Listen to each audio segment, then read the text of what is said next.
Hello बच्चों, आज हम पढ़ेंगे राउल्ट का नियम। और राउल्ट का नियम जो है ऐसे द्रव्य विलयनों के लिए लगाया जाता है जिसमें विलय भी द्रव हो, अर्थात द्रव द्रव विलयन के लिए राउल्ट का नियम जो है वो लगाया जाता है। तो इसको समझने से पहले सबसे पहले हमें वाष्प दाब के बारे में समझना पड़ेगा। तो जल को जो है जब हम लोग 100 डिग्री सेल्सियस पे गर्म करते हैं तो वह भाप में बदल जाता है। किंतु अगर हम एक खुले हुए बर्तन में जल को भर दें और कुछ समय पश्चात देखते हैं तो पानी की मात्रा या तो कम हो जाती है या तो पानी उसमें से गायब हो जाता है। ऐसा इसलिए होता है कि प्रत्येक ताप पर द्रव के जो अणु हैं वे वाष्प में बदलते रहते हैं, अर्थात वाष्पन की क्रिया जो है वो प्रत्येक ताप पर होती रहती है। किंतु अगर इस बर्तन के ऊपर जो है हम एक ढक्कन लगा दें तो जो जल के अणु हैं वो वाष्प में बदल करके वायुमंडल में नहीं मिल पाएंगे, बल्कि द्रव की सतह पर और ढक्कन से नीचे एकत्रित होने लगेंगे और धीरे धीरे वाष्प की संख्या बढ़ने लगेगी। किंतु कुछ समय पश्चात एक ऐसी स्थिति आ जाएगी कि जब एक वाष्प जो है द्रव में परिवर्तित होगा तो जो द्रव का जो है जब वाष्प का एक अणु द्रव में परिवर्तित होगा तो उसी समय जो है द्रव का एक अणु वाष्प में परिवर्तित होगा, अर्थात यह क्रिया जो है वह साम्य अवस्था में पहुंच जाएगी और इस स्थिति में वाष्प द्वारा द्रव के सतह पर लगाया गया दाब वाष्प दाब कहलाता है। ठीक है बच्चों, वाष्प दाब कहलाता है। अब जैसा कि हम चित्र में देख पा रहे हैं, हमने दो जो है बर्तन ले रखा है।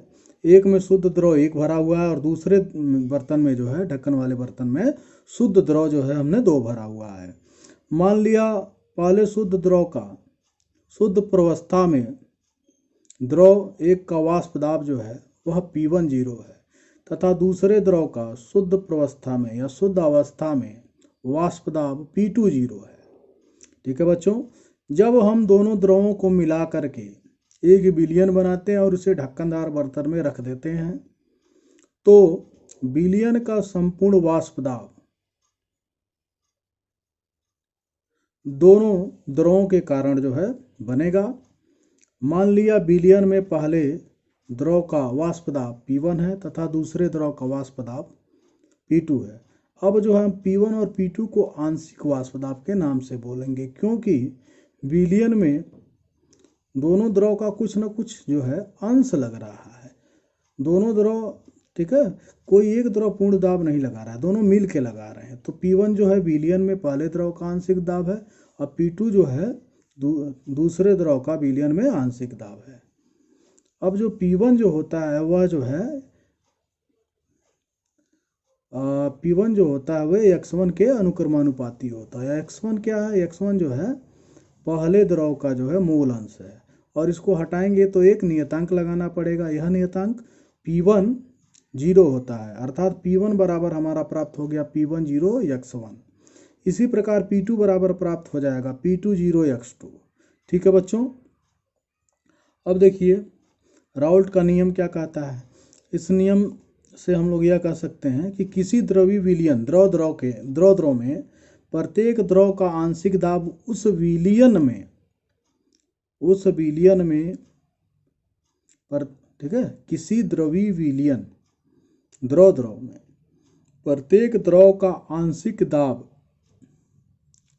इसके विलयन में मूल अंश के समानुपाती होता है। माना 2 द्रव 1 व द्रव 2 से एक विलयन बनाया गया है।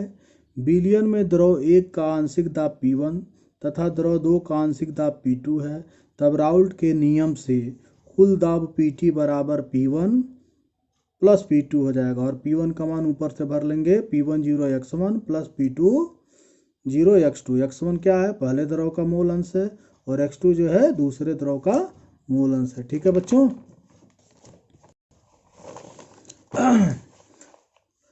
अब जो हम एक ग्राफ खींचना चाहते हैं तो इसके लिए हमने एक क्षैतिज रेखा खींचा है और क्षैतिज रेखा के दोनों किनारों पर जो है बिंदुवत लंबवत रेखा खींची गई है। बाईं तरफ जो रेखा है हमने x1 बराबर 0 और x2 बराबर 1 रखा है। इसका क्या मतलब है?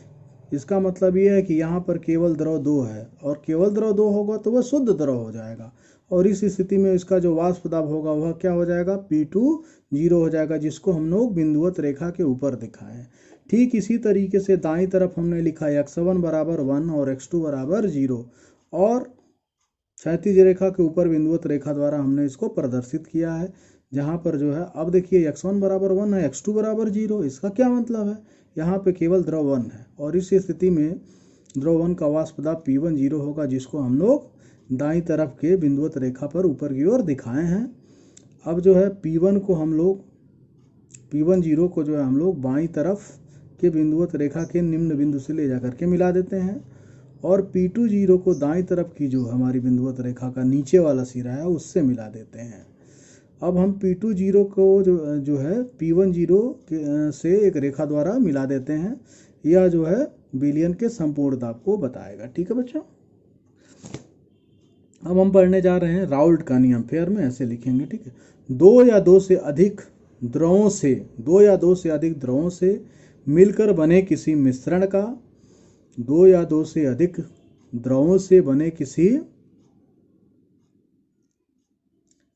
का निश्चित ताप पर वाष्प दाब उस मिश्रण में उपस्थित प्रत्येक अवयव के आंशिक दाब के योग के बराबर होता है और किसी अवयव का वाष्प दाब उस अवयव के शुद्ध वाष्प दाब तथा उस अवयव के विलयन में मूल अंश या मूल प्रभाज का गुणक होता है। अतः दो अंगी द्रवीय विलयन के लिए Pt बराबर P1 प्लस P2 या Pt बराबर P10 x1 plus P2 0 x2, जहाँ पर P1 बराबर P10 x1 और P2 बराबर P2 0 x2 और x1 प्लस x2 बराबर संपूर्ण मूल अंश जो है वह 1 होता है, बराबर 1 हो गया।